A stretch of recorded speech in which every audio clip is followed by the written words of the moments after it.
आज हम लोग केमिस्ट्री में 9th क्लास के परमाणु के बारे में जानते हैं। तो परमाणु होता क्या है, एटम है क्या। तो परमाणु पदार्थ की संरचनात्मक इकाई है। यह किसी तत्व का वह सूक्ष्मतम भाग होता है जिसमें उस तत्व के सभी रासायनिक गुण मौजूद होते हैं। यानी परमाणु में उस तत्व के सभी रासायनिक गुण मौजूद होते हैं। परमाणु कहते हैं किसको, तो किसी पदार्थ की सबसे छोटी इकाई जो स्वतंत्र अवस्था में नहीं पाई जाती है बल्कि जो रासायनिक अभिक्रिया में भाग ले सकती है, जो केमिकल रिएक्शन में भाग ले सकता है, उसी को परमाणु कहते हैं। अणु क्या है, तो अणु दो या दो से अधिक परमाणुओं से मिलकर बना होता है। यह प्राकृतिक में स्वतंत्र अवस्था में पाया जाता है। अणु जो है प्राकृतिक में स्वतंत्र अवस्था में पाया जाता है। तो ये है अणु और परमाणु। यानी परमाणु जो है पदार्थ की सबसे छोटी इकाई है और अणु जो है वो आपका परमाणुओं से मिलकर बनता है। जैसे तत्व जो है एलिमेंट है जो लोहा, तो ये हाइड्रोजन प्लस हाइड्रोजन है ना, यानी कि हाइड्रोजन परमाणु है, हाइड्रोजन परमाणु है। फिर है डाल्टन के परमाणु सिद्धांत के अनुकूल क्या है कि 1803 ईस्वी में ब्रिटिश वैज्ञानिक जॉन डाल्टन ने पहली बार दार्शनिकता से अलग एवं वैज्ञानिक ढंग से परमाणु सिद्धांत की व्याख्या की थी, जिसके कुछ बिंदु निम्न है। पहला, सभी पदार्थ अत्यंत सूक्ष्म कणों से निर्मित होते हैं जिन्हीं को परमाणु कहते हैं। किसी एक तत्व के सभी परमाणु आकार, द्रव्यमान तथा अन्य रासायनिक गुणों के समान होते हैं। कोई एक तत्व के जितने परमाणु रहेंगे उसका आकार, द्रव्यमान और रासायनिक गुण समान रहेगा। परमाणु अविभाज्य एवं अविनाशी होते हैं। परमाणु जो है अविभाज्य एवं अविनाशी होते हैं, अर्थात परमाणु को न तो निर्मित किया जा सकता है और न ही नष्ट किया जा सकता है। यानी परमाणु को न तो बना सकते हैं और न ही इसे हम लोग नष्ट कर सकते हैं, खत्म कर सकते हैं। इसीलिए परमाणु अविभाज्य एवं अविनाशी होते हैं। तो ये था डाल्टन के परमाणु सिद्धांत। क्या था, डाल्टन के परमाणु सिद्धांत। चलिए आगे हम लोग जानते हैं परमाणु की संरचना के बारे में कि परमाणु की संरचना क्या होती है। तो परमाणु की संरचना यानी 19वीं शताब्दी के अंत में लगभग परमाणु के सभी पदार्थों या मौलिक अविभाज्य कण माना गया था, परंतु जे थॉमसन, आपका Rutherford, Niels Bohr, James Chadwick आदि वैज्ञानिकों के प्रयोग ने परमाणु की अविभाज्यता की कल्पना को गलत सिद्ध कर दिया और विभिन्न मॉडल के आधार पर परमाणु की संरचना की व्याख्या किया, जिसमें परमाणु के आंतरिक भाग में अब परमाणु कणों में उपस्थित देखे गए, जिसमें इलेक्ट्रॉन, प्रोटॉन और न्यूट्रॉन। तो इलेक्ट्रॉन के बारे में जे थॉमसन 1897 ईस्वी में, प्रोटॉन के बारे में गोल्डस्टीन 1886 ईस्वी में और न्यूट्रॉन के बारे में चैडविक 1932 ईस्वी में बताएं, जिसका इलेक्ट्रॉन का द्रव्यमान 9.8 × 10⁻31 kg, प्रोटॉन का 1.6725 × 10⁻27 kg और न्यूट्रॉन जो है 1.6748 × 10⁻27 kg। तो इलेक्ट्रॉन पे माइनस चार्ज, प्रोटॉन पे प्लस चार्ज और न्यूट्रॉन पे नो चार्ज। तो इस तरह से परमाणु की संरचना के बारे में बताया गया। चलिए आगे हम लोग देखते हैं। तो थॉमसन का परमाणु मॉडल, अलग अलग लोग अलग अलग परमाणु मॉडल बताएं। तो जे थॉमसन ने परमाणु मॉडल के अनुसार परमाणु एक धनावेशित गोला होता है जिसका निर्माण प्रोटॉन से मिलकर होता है और ऋणावेशित युक्त इलेक्ट्रॉन इस गोले में बिखरा होता है। जे थॉमसन बताएं कि परमाणु के मॉडल के अनुसार परमाणु एक धनावेशित गोला है जिसका निर्माण प्रोटॉन से मिलकर होता है और ऋणावेशित युक्त होते हैं। संरचना में बताया तो ये आपको तरबूज के माध्यम से बताए थे। तो थॉमसन ने परमाणु मॉडल को अनुसार इन्हें परमाणु के तरबूज के समान माना, किसका, तरबूज के समान, और इस सिद्धांत में तरबूज सिद्धांत कहते हैं। इसके अनुकूल तरबूज का लाल भाग था उसको प्रोटॉन कहा और इलेक्ट्रॉन जो तरबूज के बीच जो समान जिस तरफ बिखरे हुए था उसको क्या कहा, तो इसको इलेक्ट्रॉन कहा। इसे प्लम पर्डिंग मॉडल भी कहा। क्या, प्लम पर्डिंग मॉडल भी कहा। यानी कि थॉमसन का परमाणु सिद्धांत जो था वो किससे कंपेयर किया था, तो एक तरबूज से कंपेयर किया था। किससे किया था, एक तरबूज से कंपेयर किया था। चलिए देखते हैं कि इनकी कमियां क्या थी जो जिनके कारण गलत हो गया। तो थॉमसन के परमाणु कमियां, थॉमसन के परमाणु मॉडल में नाभिक का कोई उल्लेख नहीं किया गया था। ये नाभिक के न्यूक्लियस के बारे में कुछ बताए नहीं किए। और दूसरा क्या गलती कर दी है कि यह मॉडल परमाणु की स्थिरता समझाने में असफल रहे, स्थिरता को समझाने में बताने में वो सफल नहीं रहे। तीसरा क्या था कि थॉमसन अपने परमाणु मॉडल में यह नहीं समझा सके कि परमाणु में धनावेश किस प्रकार ऋणावेशित कणिकाओं को अपने अंदर निहित करता है, यानी अपने अंदर मिलाता है। तो ये 3 कमियाँ थी। कितनी कमियाँ, 3 कमियाँ, जिसमें 2 याद रखना हमेशा कम से कम। तो क्या किया, परमाणु मॉडल में नाभिक का कोई उल्लेख नहीं किया और परमाणु की स्थिरता समझाने में क्या रहे, असफल रहे। और तीसरा, थॉमसन अपने परमाणु मॉडल में यह नहीं समझा सके कि परमाणु में धनावेशित किस प्रकार से ऋणावेशित कणिकाओं को अपने अंदर यानी अंतर्निहित करता है, इलेक्ट्रॉनों को कैसे अपने अंदर निहित करता है। तो ये था थॉमसन का परमाणु मॉडल की कमियाँ। हम लोग थॉमसन का परमाणु मॉडल जाने जो कि तरबूज के आधार पर लिया गया था। इसके बाद इनकी कमियों को जाने। चलिए इनके बाद हम लोग रदरफोर्ड की बात करते हैं। रदरफोर्ड क्या बताएं परमाणु मॉडल के बारे में। तो रदरफोर्ड का परमाणु मॉडल क्या है, तो वर्ष 1911 ईस्वी में अर्नेस्ट रदरफोर्ड ने सोने से निर्मित अत्यंत पतली परत पर अल्फा कण की बौछार की और अपने प्रयोग के आधार पर कुछ निष्कर्ष प्रस्तुत किए। क्या निष्कर्ष प्रस्तुत किए, तो सबसे पहला इनका यह निष्कर्ष निकला कि जितने भी अधिकतर अल्फा कण हैं अपने मार्ग से विक्षेपित हुए बिना, अपने मार्ग से विक्षेपित नहीं होगा और बिना मतलब कि विक्षेपित हुए बिना सोने से निर्मित परत के बाहर निकल गए। इसीलिए यह निष्कर्ष दिया गया कि परमाणु के भीतर का अधिकांश भाग क्या है, खोखला है। तो बताएं कि परमाणु जितने हैं, परमाणु का अधिकांश भाग क्या है, खोखला है। किसने, तो रदरफोर्ड ने कितना 1911 ईस्वी में अपने सोने से निर्मित अत्यंत पतली परत, यानी कि एक किस पे आपका प्रयोग किए, तो एक गोल्ड फॉयल पर किए और गोल्ड फॉयल पर प्रयोग करने के बाद बताएं कि ये परमाणु के भीतर का अधिकांश भाग जो होता है वो खोखला होता है। तो ये सबसे पहले इनका पहला निष्कर्ष था। चलिए इनके दूसरे निष्कर्ष को देखते हैं। दूसरा निष्कर्ष क्या है बताएं जो, तो दूसरा निष्कर्ष इनका था कि बहुत कम संख्या में अल्फा कण अपने मार्ग से विक्षेपित हुए, जिससे निष्कर्ष निकाला गया कि परमाणु में धनावेशित भाग बहुत कम है। परमाणु में धनावेशित भाग जो है बहुत कम है, इनका दूसरा था। तीसरा था कि बहुत कम अल्फा कण जो है परमाणु के मध्य भाग से, परमाणु के बीच के भाग से टकराकर वापस आ गए, जिससे यह निष्कर्ष निकाले गए कि परमाणु का संपूर्ण धनावेश एवं द्रव्यमान इसके केंद्र में ही होता है, यानी सेंटर में ही होता है ना, और उसी को नाभिक कहें। यानी नाभिक का आकार जो बताएं परमाणु की कुल आकार की तुलना में बहुत छोटा होता है। अब बताएं कि जो नाभिक है उसका जो आकार है वो परमाणु के जितना आकार रहेगा उसकी तुलना में वो बहुत छोटा होगा। तो इस तरह से रदरफोर्ड ने परमाणु मॉडल में 3 बताएं। इस किस पे अपना किए, तो सोने की चादर पर किए, सोने की चदरे पर अपने प्रयोग को बताएं रदरफोर्ड ने, और ये 3 निष्कर्ष को निकाले जो इस प्रकार था। लेकिन आगे हम लोग जानते हैं, तो ये रदरफोर्ड का परमाणु मॉडल था।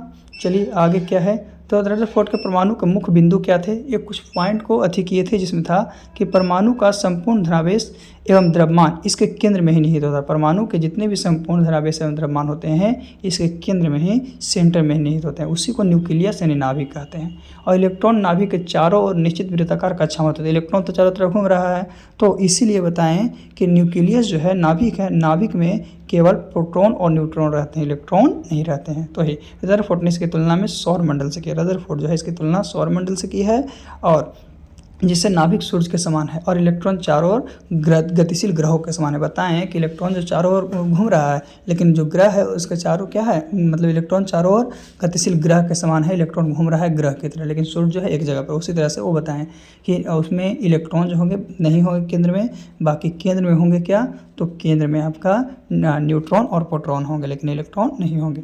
तो इनकी क्या कमियां रह गई भाई, इनका कुछ मुख्य बिंदु भी था तो कमियां भी रह गई। तो कमियां क्या रह गया, देखिए रदरफोर्ड बताएं, रदरफोर्ड के अनुसार कि आवेशित इलेक्ट्रॉन नाभिक के चारों ओर चक्कर काटते हैं। जो आवेशित इलेक्ट्रॉन होते हैं वो नाभिक के चारों ओर क्या करते हैं, चक्कर काटते हैं।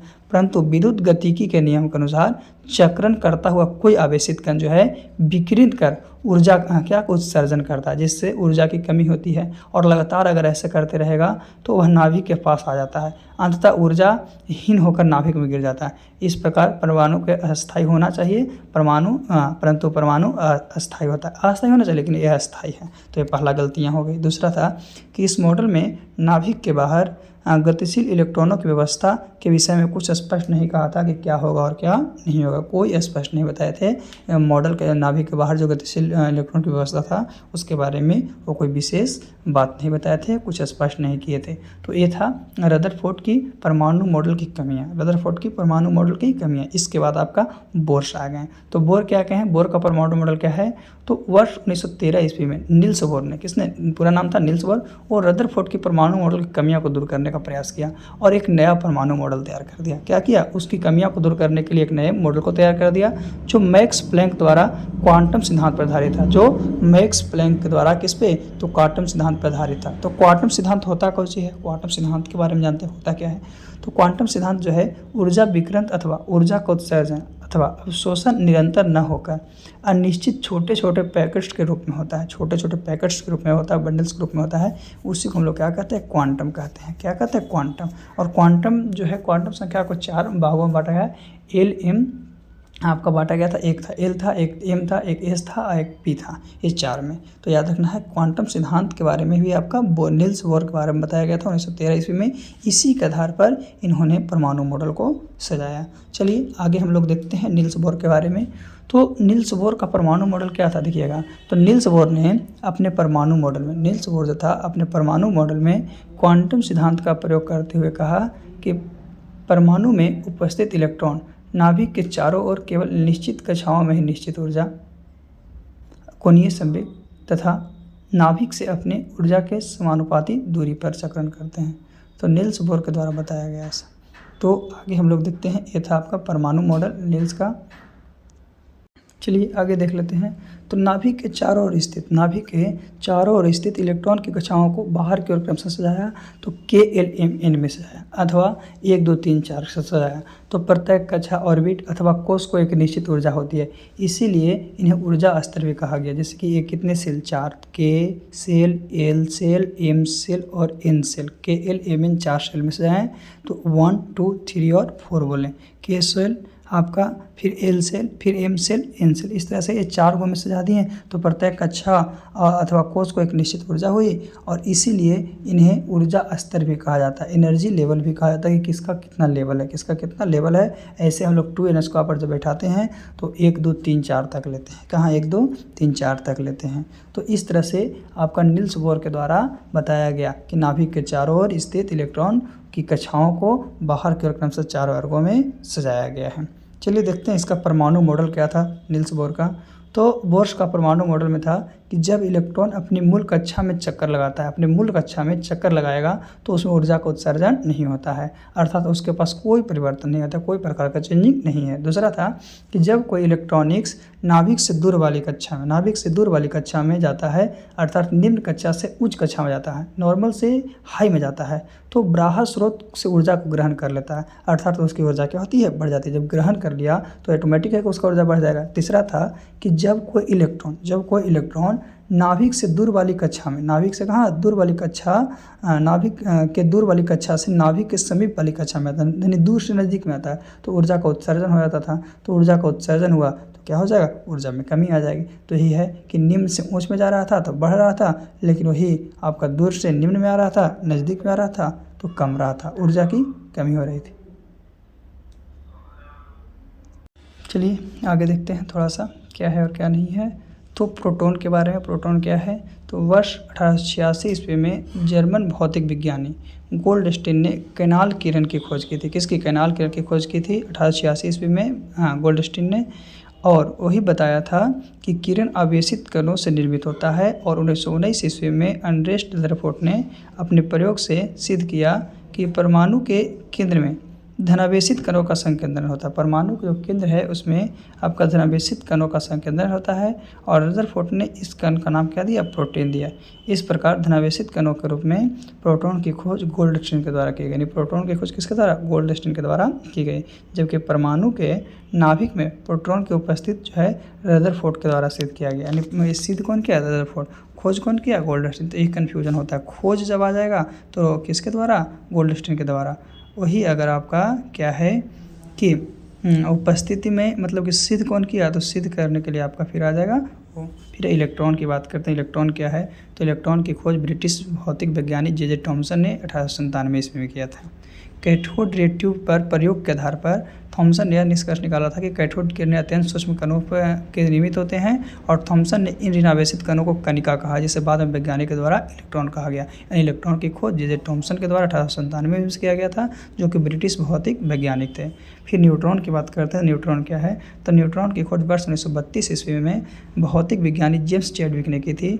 उन्होंने इस उपलब्धि के लिए वर्ष 1935 से नोबेल पुरस्कार ही मिला था। 1932 ईस्वी में इसके लिए इनको नोबेल पुरस्कार ही मिला था। और न्यूट्रॉन हाइड्रोजन के अतिरिक्त अन्य सभी परमाणु के नाभिक के प्रोटॉनों के साथ संयोजित करते हैं, क्योंकि ये क्या है, उदासीन कण है, अर्थात इस पर शून्यावेश होता है, इस पर कोई ज़्यादा नहीं, इसीलिए। परंतु इसका द्रव्यमान प्रोटॉन के द्रव्यमान के बराबर होता है। इसका जो द्रव्यमान होता है, मास होता है, प्रोटॉन के द्रव्यमान के क्या होता है, बराबर होता है। चलिए आगे हम लोग चलते हैं थोड़ा सा लास्ट थोड़ा सा और देख लेते हैं, इसके बाद कुछ नहीं है। तो उसके बाद परमाणु की त्रिज्या को एंगस्ट्रम में मापते हैं और 1 एंगस्ट्रम बराबर 10⁻⁻10 मीटर होता है। नाभिक की त्रिज्या को फर्मी में मापते हैं और 1 फर्मी बराबर 10⁻⁻15 मीटर होता है। तो परमाणु की त्रिज्या को एंगस्ट्रम में और 1 एंगस्ट्रम 10⁻⁻10 मीटर, नाभिक की त्रिज्या को फर्मी में और 1 फर्मी बराबर 10⁻⁻15 मीटर होता है। तो परमाणु त्रिज्या नाभिक की त्रिज्या से 1 लाख यानी 10⁵ गुना अधिक होता है। तो यानी परमाणु जो त्रिज्या होगा वो आपका क्या होगा, छोटा होगा, और परमाणु त्रिज्या बड़ा होगा और नाभिक क्या हो जाएगा, छोटा हो जाएगा। तो ये था आज का टॉपिक जो कि केमिस्ट्री 9th का था। चलिए आज के लिए इतना ही काफ़ी, फिर से हम लोग पुनः अगले वीडियो में मिलते हैं।